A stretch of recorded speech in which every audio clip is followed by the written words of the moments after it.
المسلمين أجمعين وعلى من تبعهم بإحسان إلى يوم الدين. قال تعالى في شان حبيبه الكريم: إن الله وملائكته يصلون على النبي يا أيها الذين آمنوا صلوا عليه وسلموا تسليما. اللهم صل على سيدنا محمد وعلى آل سيدنا محمد.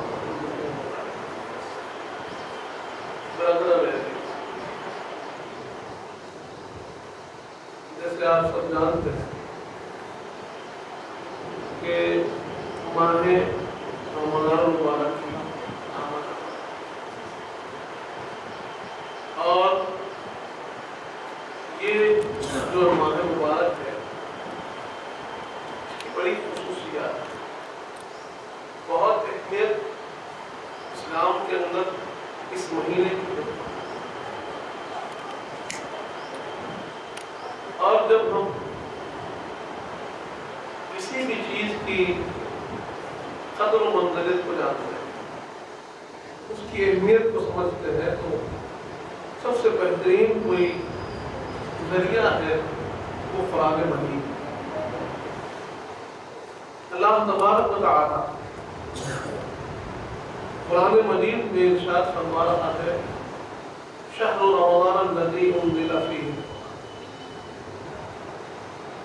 کہ یہ وہ مہینہ ہے جس میں اللہ نے قرآن کو نازل کیا. برادران عزیز، ویسے تو ہر دن ہر مہینہ یہ اللہ کا ہے، لیکن کسی مہینے کو کسی اور مہینے پر فضیلت، چند دنوں کو عام دنوں پر فضیلت حاصل ہے. اسی طرح ہم دیکھتے ہیں کہ اسلام کے اندر شخصیات میں بھی مراتب ہیں، درجے ہیں، اور مومنین کے اندر ہم دیکھتے ہیں کہ اولیاء اللہ کی ذات ہے، ان کے اوپر صحابہ کرام ہے، اہل بیت اطہار ہے، انبیاء علیہ السلام ہے، اور تمام انبیاء کے سردار حضور پاک صلی اللہ علیہ وآلہ. تو یہی ترتیب میں یہی طریقہ کار رہا ہے کہ کسی نہ کسی فضیلت اور علوم مرتبت کی خاطر کسی نہ کسی چیز کو اللہ نے ایک بلند مقام. اور ماہ رمضان اللہ نے اس مہینے کو بھی خصوصی فضیلت دی،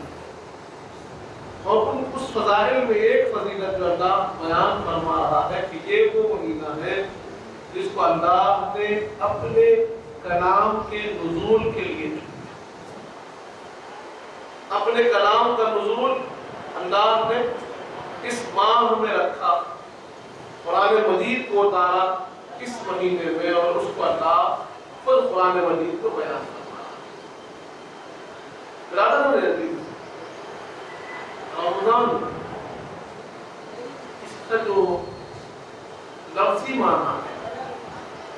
اس کے اندر بھی ہمیں اشارہ ملتا ہے کہ اس کی خصوصیت کیا ہے. کیونکہ یہ جو رمضان لفظ بنا ہے یہ رمضان سے، اور رمضان کا مطلب ہوتا ہے وہ چیز جو جلاتی، جلا دینا، اس کے معنی ہوتے ہیں. ذہن میں خیال آتا ہے کہ یہ جلا دینا یہ تو رحمت کے، مغفرت کے مغائب نظر آتا ہے. یہ تو رحمتوں والا مہینہ ہے، تو پھر یہاں جلا دینے کے معنی کیسے ہم جوڑ سکتے ہیں؟ کتاب پڑھیں گے تفسیر تو معلوم ہوگا کہ یہ رمضان کی خصوصیت ہے کہ وہ مومنین کے گناہوں کو جلا دیتا ہے. جو رمضان کا اہتمام کرتا ہے، جو رمضان میں محنت کرتا ہے، اللہ کو مناتا ہے، اللہ کے سامنے گر گراتا ہے، توبہ استغفار کرتا ہے اور اپنے رب کے سامنے اپنے آپ کو پیش کرتا ہے، تو حضور پاک صلی اللہ علیہ وآلہ وسلم ارشاد فرماتے تھے، صحیح بخاری میں یہ حدیث موجود ہے، حضرت ابو ہریرہ رضی اللہ عنہ اس کے راوی ہے، میرے آقا فرماتے ہیں من صام رمضان ایمانا واحتسابا غفر ما تقدم من ذنبه او كما قال رسول اللہ صلی اللہ علیہ وآلہ وسلم۔ ارشاد ہوتا ہے کہ جس شخص نے رمضان میں روزے رکھے، جو شخص رمضان میں پابندی کے ساتھ روزے رکھتا ہے، ایمان کے ساتھ روزے رکھتا ہے اور خالص اللہ کے لیے، جس کے اندر کوئی ریاکاری نہ ہو، دکھاوا نہ ہو، مخلوق کی رضا نہ ہو، اللہ کی رضا ہو، ایسے روزے رکھتا ہے، تو میرے آقا فرماتے ہیں غفر ما تقدم من ذنبہ، کہ جو کچھ اس سے گناہ ہوئے اللہ اس کے گناہوں کو معاف کر دیتا ہے، بیٹھ دیتا ہے۔ رمضان میں عبادت یہ بڑھتا ہے، ذرا یہاں پر سوچ کر دیکھیے، میں نے اس سے پہلے بھی عرض کیا کہ آپ اس بات کا خیال کیجئے کہ عمر کا ایک حصہ گزر گیا، ہماری زندگی کا کسی کے 30 برس گزر گئے، کسی کے 40 برس گزر گئے، کسی کے 50 گزر گئے، کسی کے 70، کوئی اس سے کم 15-20 سال گزر گئے، لیکن ایک بڑا حصہ عمر کا ہم نے گزار دیا ہے۔ اور ہمیں جب ہم پلٹ کر ہماری زندگی کو دیکھتے ہیں تو ہمیں ہر دن یاد نہیں رہتا، ہر سال یاد نہیں رہتا، لیکن یہ بات ضرور ہمارے ذہن و فکر میں رہتی ہے کہ مجھ سے کہیں نہ کہیں ہر دن ہر سال کچھ کوتاہیاں ہو ہی جاتی ہیں، کچھ گناہ ہو ہی جاتے ہیں، کچھ غلطیاں ہو ہی جاتی ہیں، کچھ بھول چوک ہو ہی جاتی ہے۔ اب اس کی تلافی کیسے ہو، اس کی معافی کیسے ہو کہ جس چیز کو ہم یاد بھی نہیں رکھ سکتے، اتنی زیادہ ہے، اتنے زیادہ دن گزر گئے، اتنے زیادہ کام ہم نے کر لیے کہ کون سے گناہ ہیں جس کی معافی مانگے، اور پھر ہماری معافی کی گارنٹی ہے یا نہیں ہے، ہم توبہ کریں تو قبول ہوگی یا نہیں ہوگی، اس کی بھی تو گارنٹی ہے۔ لیکن جب کوئی بندے مومن، میرے آقا فرماتے ہیں کہ جب تم رمضان کا مہینہ پالو اور اس ماہ میں روزہ رکھو، اور روزے کی کیفیت کیا ہو کہ تمہارے دل میں ایمان، اللہ کی توحید کا وہ یقین ہو، حضور پاک کی رسالت کا وہ یقین و تصدیق ہو، اور اس کے ساتھ پھر تم کیا کرو، اس کو احتساب سے رکھو، اللہ کے لیے خالص کرو، لوگوں کو دکھانے کے لیے مت کرو، لوگوں کو خوش کرنے کے لیے مت کرو، لوگوں کو اپنے آپ کو بتانے کے لیے مت کرو، بلکہ اپنے آپ کو اللہ کے سامنے پیش کرو، اللہ کے سامنے پیش کرو، یہ جانو کہ کوئی دیکھے نہ دیکھے، میرا رب مجھے دیکھتا ہے، رب مجھے جانتا ہے، اور کسی کی رضا میرے پاس کوئی مقام رکھتی ہے تو اللہ کی رضا، بندے کی رضا کوئی کام کی نہیں، رضا تو اس کی ہونی چاہیے، رب راضی ہو جائے تو میں کامیاب ہوں۔ جب اس خیال کے ساتھ بندہ مومن روزہ رکھتا ہے رمضان میں، 30 دن روزہ رکھنا ہے، ان 30 دن آپ کو روزہ رکھنا ہے، اور اگر آپ روزہ رکھ لیتے ہیں تو پھر میرے آقا کی گارنٹی ہے، میرے آقا فرماتے ہیں کہ اللہ تمہارے تمام گناہوں کو معاف کر دے گا۔ 30 دن کے بدلے 30 سال، 40 سال، 50 سال کے گناہ اللہ معاف کر دے گا۔ سوچئے 30 دن محنت کر لیں، 1 مہینہ محنت کر لیں تو سابقہ سارے گناہوں کو اللہ میں رکھ دیتا ہے۔ اسی طرح ایک اور حدیث پاک میں آیا ہے کہ من خام رمضان ایمانا واحتسابا غفر ما تقدم من ذنبه، کہ جو شخص رمضان کا قیام کرتا ہے، رمضان کی راتوں میں نمازیں پڑھتا ہے، رمضان کے اندر اللہ کے سامنے اپنے آپ کو پیش کرتا ہے، نمازوں کا اہتمام کرتا ہے، نماز تراویح کی پابندی کرتا ہے، تو اللہ اس کے تمام گناہوں کو معاف کرتا ہے۔ برادران عزیز، آج نوجوانوں کو دیکھتے ہیں، آج ہم دیکھ رہے ہیں ہمارے بھائیوں کو کہ وہ روزوں سے دور ہیں، روزوں سے وہ دور ہیں، روزے کا اہتمام نہیں کر رہے. بہت سے ایسے بھائی ہیں جو روزہ نہیں رکھتے، ان سے پوچھا جائے تو وہ کہہ رہے ہیں کہ نہیں میں کمزور ہو جاتا ہوں، مجھے بھوک لگتی ہے، مجھے بھوک کی برداشت نہیں ہے. برادران بھی اگر آپ یہ بھوک برداشت نہیں کر سکیں گے، یاد رکھیں کہ قیامت کا انسان میں ہے، وہاں کی سختیاں کیسے برداشت کریں. آپ یہاں اگر اللہ کی خاطر کھانے پینے سے رک نہیں سکتے